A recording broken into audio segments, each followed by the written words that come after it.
नमस्कार प्रिय दर्शकों, हाजिर हूं मैं जन्म कुंडली अध्ययन करने के लिए। एक जन्म कुंडली लेकर आप सबके सम्मुख उपस्थित हुआ हूं। यह जन्म कुंडली एक महिला की है।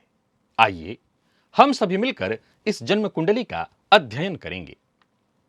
मैं जन्म की तारीख आपको बता देता हूं, जन्म समय, जन्म स्थान। आप जन्म कुंडली का निर्माण कर लीजिए। जन्म की जो तारीख है वो है 22 मई 1982 1982 और जन्म का समय रात्रि 8:52 का है। जन्म स्थान इंदौर है, मध्य प्रदेश। मैं आपको इनके जन्मकाल के पंचांग से अवगत कराता हूं, तब तक आप इनकी जन्म कुंडली का निर्माण कर लीजिए।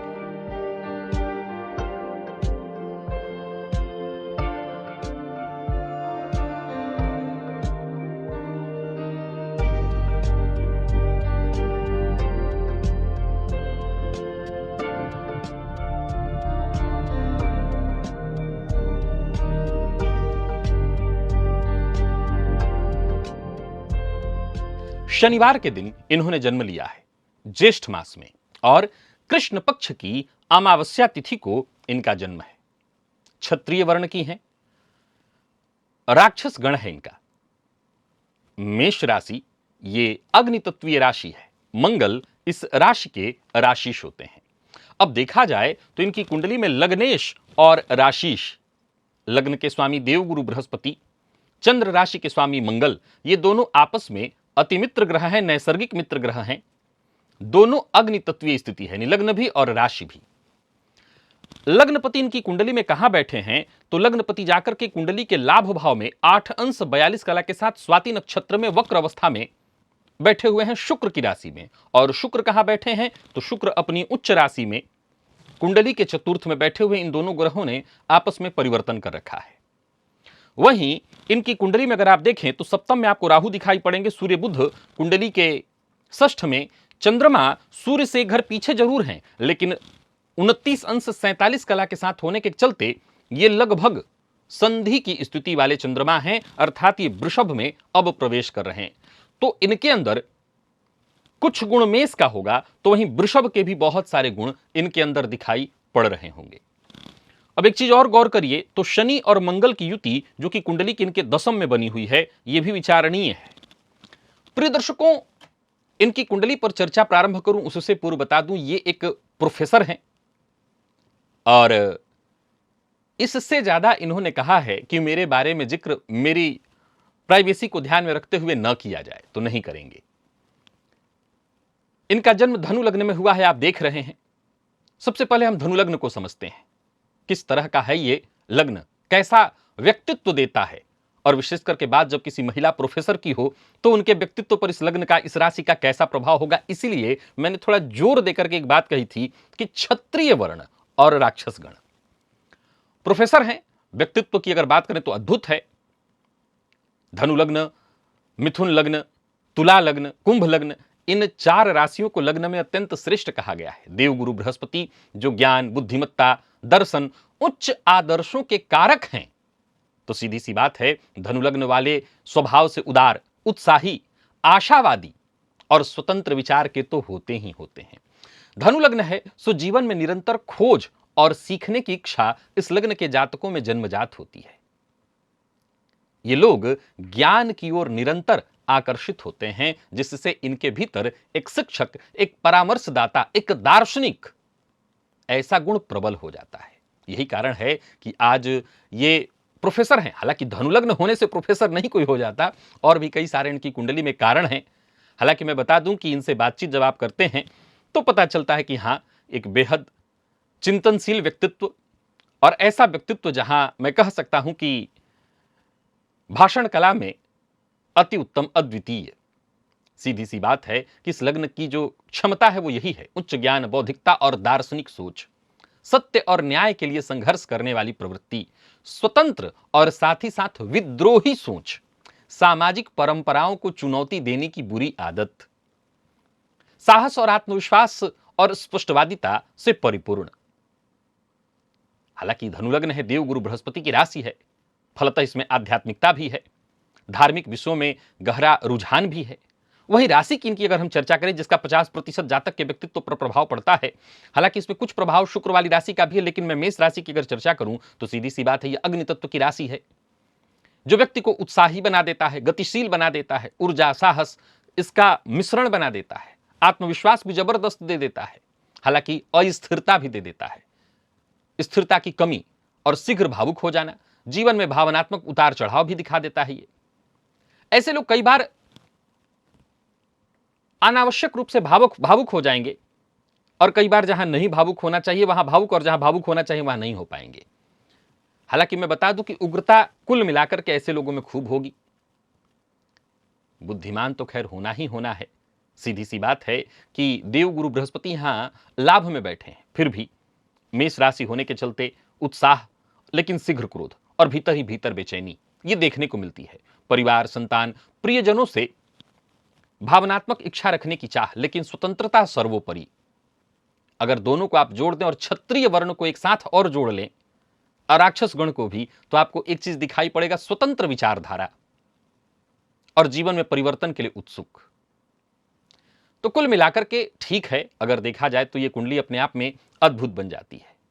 अब यहां पर आइए, इनके कुछ प्रश्न हैं, उन प्रश्नों की ओर मैं आपको लेकर के चलता हूं, और इनके प्रश्नों से ही इनकी कुंडली का हम विश्लेषण करेंगे। प्रिय दर्शकों, यहां 2-3 पॉइंट हैं जिसे मैं प्रारंभ में ही आपके लिए रखना चाहता हूं। अगर आप मेरे दर्शक हैं तो इन प्रश्नों को बताने से पूर्व ही समझ गए होंगे पहली नजर आपकी कहां जा रही है। जहां मेरी नजर जा रही है, जन्म कुंडली के सप्तम भाव में राहु बैठे हुए हैं तो मूल त्रिकोण के, लेकिन शनि की सीधी दृष्टि से दृष्ट वो देवगुरु बृहस्पति से भी हैं, लेकिन यहां शनि की दृष्टि जरा यहां पर विचारणीय रहेगी। अब एक चीज गौर करिए, तो मंगल जो कि कुंडली के दशम में बैठे हुए हैं, ये मंगल लग्न को भी देख रहे हैं, और मंगल की 8वीं दृष्टि चंद्रमा पर भी है। चंद्रमा पर देवगुरु की भी दृष्टि है, मंगल की 8वीं दृष्टि पड़ रही है। अब लग्न पर मंगल की दृष्टि व्यक्ति को उग्र और क्रोधी बना देता है। ये कहती हैं कि लोग मेरे बाहरी व्यक्तित्व से तो आकर्षित होते हैं, पर मेरी भावनाओं को समझ क्यों नहीं पाते। अगर बात आपकी भावनाओं की करें तो सबसे पहले विचारणीय होगा आपकी जन्म कुंडली का चतुर्थ भाव, जो हृदय का भाव है, भावनाओं का घर है। वहीं पर आपकी कुंडली में शुक्र उच्च के होकर के बैठे हैं, निसंदेह बड़ी श्रेष्ठ भावनाएं उत्पन्न होती होंगी, परंतु लग्न आपका धनु, और लग्न में ही गौर करने योग्य ग्रह बैठा है केतु। ये केतु व्यक्तित्व को रहस्यमयी और अंतर्मुखी कई बार बना देता है। हालांकि मंगल की दृष्टि लग्न पर है, पर केतु मूलतः अंतर्मुखी बना देता है। व्यक्ति की स्थिति ऐसी हो जाती है कि वो गूढ़ चिंतन वाला, आध्यात्मिक हो जाता है। कई बार वो कुछ इस तरह की गूढ़ बातें बोलने लगता है, और उस बातों को वो कई बार खुल करके स्पष्ट नहीं कर पाता, जिससे बाहरी जो लोग हैं उसकी भावनाओं को ठीक से समझ नहीं पाते, और ज्यादातर मामलों में उससे दूरी बनाने लगते हैं। ये वो लोग समझ पाएंगे जिनकी कुंडली के लग्न में केतु बैठे हुए हैं। आप ऐसा अवश्य समझ पाएंगे, क्योंकि कई बार आपको लगेगा कि वो बातें जो कह रहे हैं आप, लोग समझ क्यों नहीं पा रहे हैं, समझ के भी ना समझ क्यों लोग आपके सम्मुख हो जा रहे हैं। इसमें एक बहुत बड़ा रोल केतु का होता है। केतु असल में देखा जाए तो कुजवत है, लेकिन यह भ्रम है। और अब जाहिर सी बात है कि जब व्यक्तित्व की चर्चा आए तो जातक स्वयं भी भ्रम में हो सकता है, और लोग भी उसको लेकर के भ्रम में हो जाते हैं। तो कई बार लोग आपको न समझ पाए। अब बात आती है भावना, आपने क्या इस्तेमाल किया, लोग मेरी भावनाएं नहीं समझ पाते। आपकी कुंडली में चतुर्थ भाव का मालिक जाकर के कुंडली के वैसे तो लाभ भाव में बैठा है परिवर्तन, लेकिन चतुर्थ भाव पर शनि और मंगल की दृष्टि पड़ रही है। एक, भावनाओं को समझाने के लिए सबसे ज्यादा जरूरी है कि भावनाओं को उसी तरह से प्रकट किया जाए। भावना भावुकता से उत्पन्न होता है। आपका लग्न है धनु, आपकी राशि है मेष, आपका वर्ण है क्षत्रिय। अब जब भावनाएं भी आप व्यक्त करें तो एक युद्ध में, रण में खड़ा जो योद्धा है, अब भावनाएं भी व्यक्त करेगा, उसको चोट लगी है तो वो ऐसे तो नहीं कर सकता कि रोते हुए अपनी भावनाएं व्यक्त करेगा। अब ये समाज ऐसा है कि स्त्री हैं आप, और वहां पर आकर के आप जब भावनाएं उस तरह से व्यक्त करेंगी तो उस भावनाओं में लोगों को अहंकार दिखाई पड़ेगा।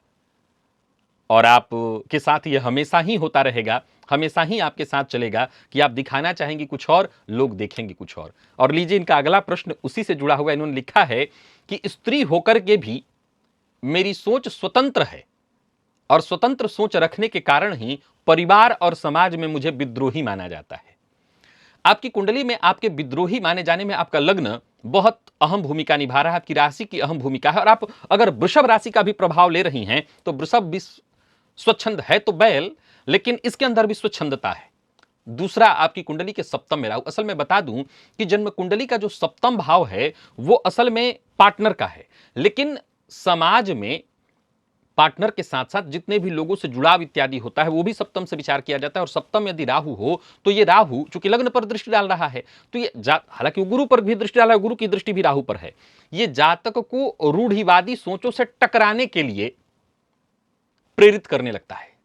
ऐसा जातक सामाजिक सीमाओं को जानबूझकर तोड़ना चाहता है। मैं फिर से कह रहा हूं, ऐसा जातक जानबूझकर सामाजिक सीमाओं को तोड़ने का प्रयत्न करता है, उसको चुनौती देने लगता है। फलस्वरूप समाज में, परिवार में उसकी जो छवि है वो विद्रोही हो जाती है। आपकी कुंडली में वैसे षडबल में मैं सारे ग्रहों को देख रहा हूं, लगभग हर ग्रह ठीक ठाक बली, हर ग्रह, सभी ग्रह, हर ग्रह के पास जो बल दिख रहा है लगभग अच्छी स्थिति का बल दिख रहा है। नौमांस देखने से पता चलता है कि मेष लग्न का आपका नौमांस है और उस नौमांस में लग्नगत राहु पर देवगुरु बृहस्पति और शनि की दृष्टि पड़ रही है। ये जो लोग आपसे जुड़ करके कटते हैं उसमें नौमांस का एक रोल तो ये भी है कि शनि की दृष्टि जब लग्न पर है, हालांकि आपके जन्मांक में शनि की दृष्टि लग्न पर नहीं है, परंतु केंद्र में शनि है तो वो लग्न को प्रभावित करेंगे, हर कार्य को डिले इत्यादि करना और कहीं ना कहीं एक अंतर्मुखी स्वभाव बना देना अथवा लोगों से न जुड़ने देना।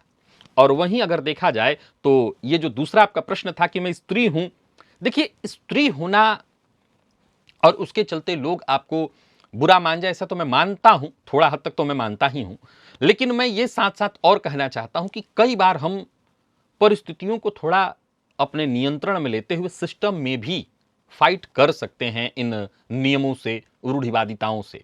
उसके लिए जरूरी नहीं है कि हर बार हमें इन नियमों को चुनौती ही देना है। कई बार चीजों को सिस्टम में भी समझा और समझाया जा सकता है। आप प्रोफेसर हैं, मैं आपको ये क्या समझा रहा हूं, लेकिन हां मैं ये जरूर कहना चाहता हूं कि सिस्टम में सबको समझाया जा सकता है और खुद भी समझा जा सकता है। इन्होंने लिखा है कि आर्थिक स्वतंत्रता होते हुए भी मैं भविष्य को लेकर के असुरक्षा क्यों महसूस करती हूं। देखिए आपकी कुंडली में वैसे धन की कोई समस्या मुझे कहीं नहीं दिखाई पड़ती। आपकी कुंडली में धन भावपति जाकर के कुंडली के दशम में बैठे, ये धन त्रिकोण का लग्न है। अब ये आपका लाभ भाव है जिसके स्वामी उच्च राशि में बैठे हैं, तो हालांकि बाल अवस्था में लेकिन उच्च राशि में बैठे हैं और ये धन कारक देव गुरु बृहस्पति हैं जो लग्नेश होकर के कुंडली के लाभ भाव में बैठे हैं। सो आपकी कुंडली में निसंदेह धन को लेकर के कहीं कोई चिंता नहीं दिखाई पड़ती। फिर ऐसा क्यों होता है? तो जो मेरे दर्शक हैं वो ज्यादातर शायद बोर्ड होने के चलते न दिख पा रहा हो आपको, लेकिन अगर आपकी कुंडली में, आपके पास इनकी कुंडली हो तो आप लोग जरा ध्यान से देखिए तो आपको समझ में आ जाएगा। इनकी कुंडली में शनिदेव हस्त नक्षत्र में बैठे हुए हैं जो चंद्रमा का नक्षत्र। मैंने बताया था कि चंद्रमा के नक्षत्र में शनि राहु केतु में से कोई ग्रह बैठा हो तो जातक को अज्ञात भय होने लगता है, यानी जो न हो रहा हो उसको लेकर के भी भय की स्थिति उत्पन्न होने लगती है। हालांकि मैं आपको एक बात बता दूं कि अनावश्यक खर्च पर आपको नियंत्रण रखना होगा, क्योंकि आपकी कुंडली में व्यय भाव का स्वामी वैसे तो जाकर के कुंडली में कहां पर बैठा है तो कुंडली के दशम में, परंतु सूर्य और बुध की दृष्टि जो पड़ रही है व्यय भाव पर, सो अनावश्यक और कई बार जरूरत से ज्यादा खर्च कर देना यह भी आपको आर्थिक दबाव और मानसिक चिंता देगा। हालांकि मैं बता दूं कि आपकी कुंडली में लाभ की स्थिति इतनी मजबूत है कि लाभ को लेकर के चिंता करने की ही आवश्यकता नहीं। हालांकि मैं ये भी बता दूं कि आपकी कुंडली में शनि चंद्रमा के नक्षत्र में बैठे हैं, तो ये अज्ञात भय जो आपके अंदर है ये खत्म कभी नहीं होगा, ये आपके साथ ही जाएगा। आगे इन्होंने लिखा, मेरा जो दाम्पत्य जीवन है वो बाहरी तौर पर सुखी होते हुए भी भावनात्मक जुड़ाव उसमें नहीं दिखता। अरे तो भगवान की कृपा है कि बाहरी तौर पर सुखी है। मैं जो शुरुआत किया था वहां ट्रिक इसी बात के लिए लगाया था कि दाम्पत्य जीवन कोई खराब ही कर देगा। असल में देखा जाए तो जन्म कुंडली का सप्तम भाव तो ये भाव हुआ और ये भावपति हुए और ये भाव कारक हुए और शुक्र दाम्पत्य कारक हुए। आपकी कुंडली में सब पीड़ित है। प्रिय दर्शकों, अगर नॉर्मली देखा जाए तो इनका विवाह तो टूट ही जाना चाहिए, फिर टूटा क्यों नहीं। कई बार क्या होता है कि आप इनके प्रश्न को अगर ध्यान से देखें तो इनका विवाह लगभग टूट ही गया है। क्यों? क्योंकि अगर ये नौकरी में है तो इनके पति भी कुछ पद पर ही होंगे, बड़े पद पर ही हैं। वैसे इनकी कुंडली में सप्तम पति षष्ठ में दिखाई पड़ रहे हैं, लेकिन है बड़े पद पर ही, गुरु की दृष्टि सप्तम पर पड़ रही है। अब जाहिर सी बात है वो अपने काम में व्यस्त, ये अपने काम में व्यस्त, खाने के टेबल पर जरूर मिल लेते हैं और वहां पर भी ही अगर हाय हल्लो हो रहा है तो फिर ये दाम्पत्य जीवन बस वही है कि बस चल रहा है। सप्तमस्त राहु और उस पर शनिदेव की दृष्टि ये दाम्पत्य जीवन को बेहद उदासीन बना देते हैं। जो दाम्पत्य जीवन में आकर्षण है वो समाप्त हो जाता है, एक असंतोष, एक अस्थिरता, एक भ्रम और एक गलत फहमी यहां पर पैदा हो जाती है। फलतः बाहरी लोगों को आप लोग भले न दिखने दें क्योंकि आप धनु लग्न की हैं, लेकिन आंतरिक रूप से वो दूरी लगातार बनी रहेगी। और मैं कमाल की बात आपको बता दूं कि प्रकृति कई बार जो करती है बहुत सोच समझ करके करती है। हमारे जीवन काल में प्रकृति के द्वारा किया जा रहा, हमारे साथ हमें प्रतीत हो रहा अन्याय भी प्रकृति के द्वारा किया जा रहा हमारे ऊपर अन्याय भी, जो हमें अन्याय प्रतीत होता है, असल में हमारे लिए बेहद सहयोगी और हमारे साथ न्याय हो रहा होता है प्रकृति का, जहां प्रकृति हमारी सुरक्षा कर रही होती है। उसमें से एक सुरक्षा यह भी है कि अगर आपकी कुंडली में, अगर आपकी नौकरी नहीं होती, आपके पति व्यस्त न होते, आप व्यस्त न होती, तो यहां पर दाम्पत्य जीवन टूट जाने की ही कगार पर है। क्योंकि इस कुंडली को अगर देखें तो आप खुद ही देखें, आप धन के मामले में स्वतंत्र हैं, और धन के मामले में जब स्वतंत्र हैं तो दाम्पत्य जीवन, प्रिय दर्शकों, मैं यहां जो मन में मेरे विचार आ रहा है, मैं सोच तो रहा हूं कि कहूं, लेकिन कई बार लोग इसका विरोध करेंगे। समाज एक ऐसी स्थिति वाला जगह है जहां आप विचारों को भी दबा के रखना मजबूरी हो जाती है, आप नहीं बोल पाते हैं। मैं पुरुष हूं इसलिए नहीं बोल रहा हूं, परंतु मैंने देखा है, आप लोग इसका सीधा खंडन कर सकते हैं और मैं इसके पहले ही माफी मांगता हूं। लेकिन क्या ऐसा नहीं देखने में आता, हालांकि इनका देखिए दाम्पत्य चल रहा है अभी भी, एक पुरुष जो है जीवन भर कमा कर, ये मैं नहीं कहता, बहुत लोग कहते भी हैं, लेकिन मैं अपने चैनल पर सीधा कभी आज तक नहीं कहा, तो बोलने में हिम्मत टूट जाती है क्योंकि बहुत सारी महिला दर्शिकाएं भी मेरी दर्शक हैं। तो पुरुष जीवन भर कमा करके एक स्त्री को साथ लेकर के चल सकता है, निसंदेह वो अत्याचार करता है, निसंदेह वो डांट देता है। एक स्त्री अपने पति को मार दे, ये बर्दाश्त पति कर पाएगा, लेकिन पति मार देता है अपनी पत्नी को बर्दाश्त करना पड़ता है। ये मैं मानता हूं, ये खूब मैं मानता हूं, सामाजिक बंधन है। लेकिन एक चीज मैंने देखा है कि अगर स्त्री कमा रही हो और पति न कमा रहा हो तो फिर वो घर नहीं चलता और कुछ ही दिनों में विवाह टूट जाता है। बहुत रेयर मैं देखा हूं कि पति न कमाए और पत्नी कमा करके घर चलाए और वो घर चलता रहे, टूटे ना। मैं ऐसा नहीं कह रहा हूं कि ऐसा नहीं होता होगा, इस धरती पर सब कुछ होता है, तो ये भी होता होगा, चलता होगा, लेकिन ज्यादातर मामले में टूट जाता है। और यहां इस कुंडली में देखें तो ये स्वतंत्र हैं, इनके पास धन, जब स्वयं प्रोफेसर, इनको जरूरत नहीं किसी तरह की, तो विवाह टूटने की स्थिति है। लेकिन कहीं ना कहीं आप धनुलग्न की हैं और सप्तम पर देवगुरु की दृष्टि एकमात्र वो पॉइंट है जो आपके विवाह को बचाए हुए है। उदासीनता हमेशा रहेगी। आपने लिखा है कि मां के साथ मेरा रिश्ता सहज क्यों नहीं बन पाया। वो कभी नहीं बन पाएगा, कुछ हद तक इसमें आपका व्यक्तित्व तो जिम्मेदार है ही। जो दूसरा है आपकी जन्म कुंडली के चतुर्थ में वैसे तो शुक्र बैठे जो बहुत अच्छा है, लेकिन जो शनि मंगल की दृष्टि पड़ रही है, विशेष करके शनि की दृष्टि, ये विच्छेदात्मक दृष्टि मानी जाएगी। और एक बहुत बड़ा कारण है जिसके चलते, और साथ ही साथ चतुर्थ भाव के जो स्वामी हैं वो देवगुरु बृहस्पति राहु की दृष्टि से दृष्ट हो रहे हैं। तो देखिए, भावपति राहु से दृष्ट, भाव पर शनि की दृष्टि, और भाव कारक जो चंद्रमा है वो असल में पूरी तरह से क्षीण है, अमावस्या का है तो क्षीण है। फलतः आपकी कुंडली की जो स्थिति है वो माता के साथ संबंध कभी बहुत मधुर हो पाना ये संभव ही नहीं है। ऐसी स्थिति कभी नहीं बन पाएगी कि माता के साथ संबंध में बहुत मधुरता या भावनात्मक जुड़ाव आ जाए। कई बार तो आप महसूस भी अगर करें कि नहीं उनके साथ मुझे अच्छा करना चाहिए, तो भी आप उनके सामने जब जाएंगी, उनके साथ जाएंगी, अनबन और मतभेद हो ही जाएगा। प्रिय दर्शकों, यहां एक पॉइंट गौर करना है, ये सरकारी नौकरी में है और सूर्य इनकी कुंडली के षष्ठ में बैठे हुए हैं, परंतु मैंने इस पॉइंट को आप लोगों को बोला नहीं।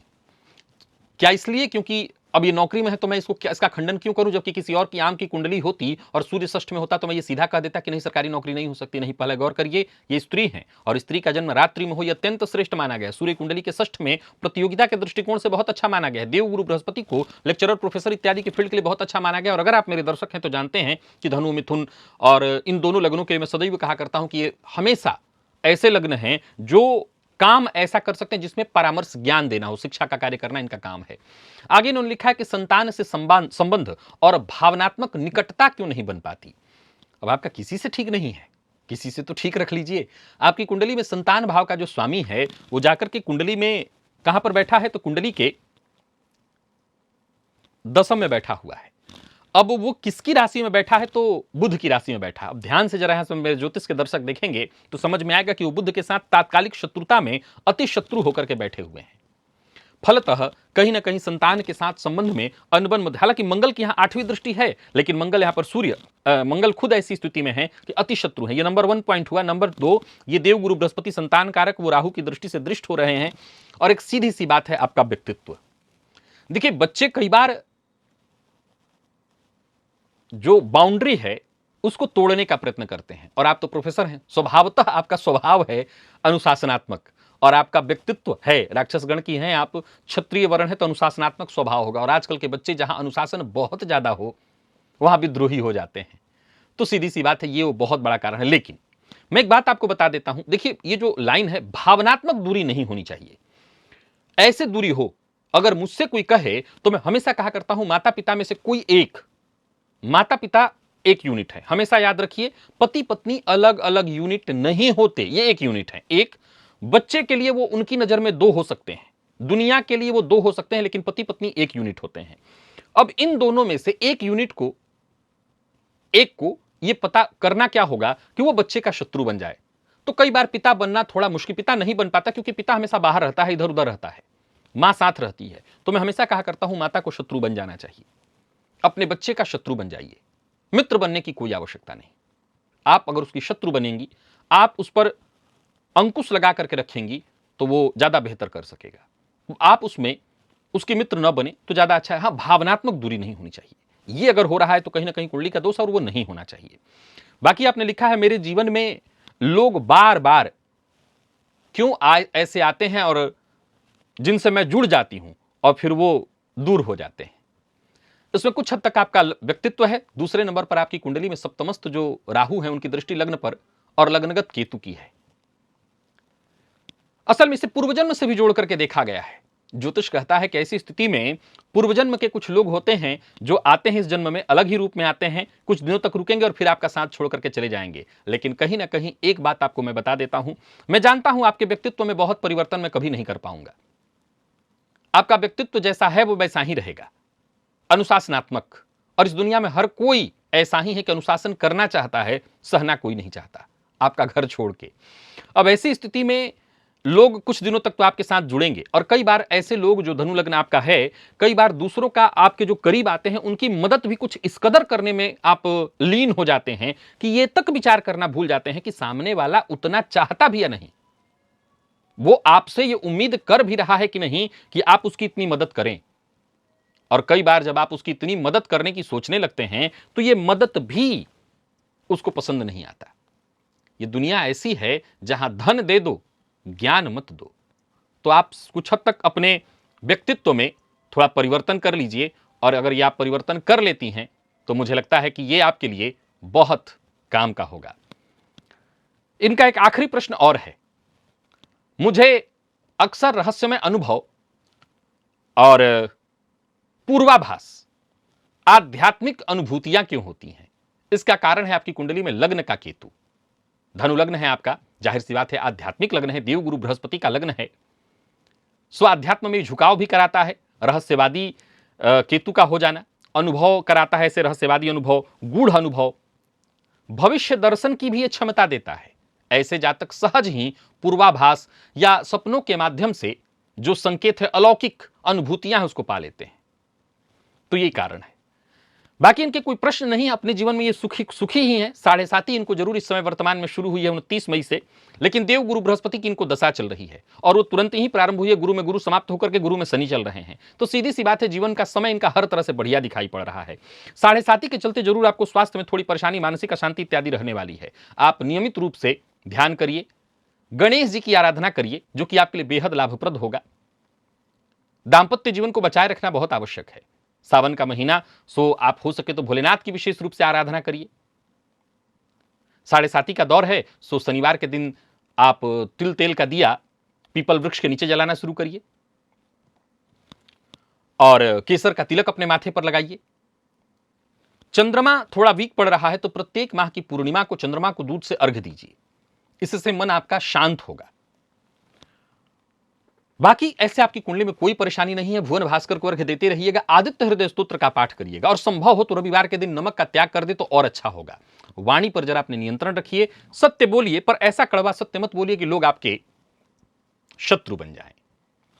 बाकी आपकी कुंडली में मुझे कोई ऐसी दिक्कत नहीं दिखाई पड़ती जिससे मैं चिंतित होने की बात करूं।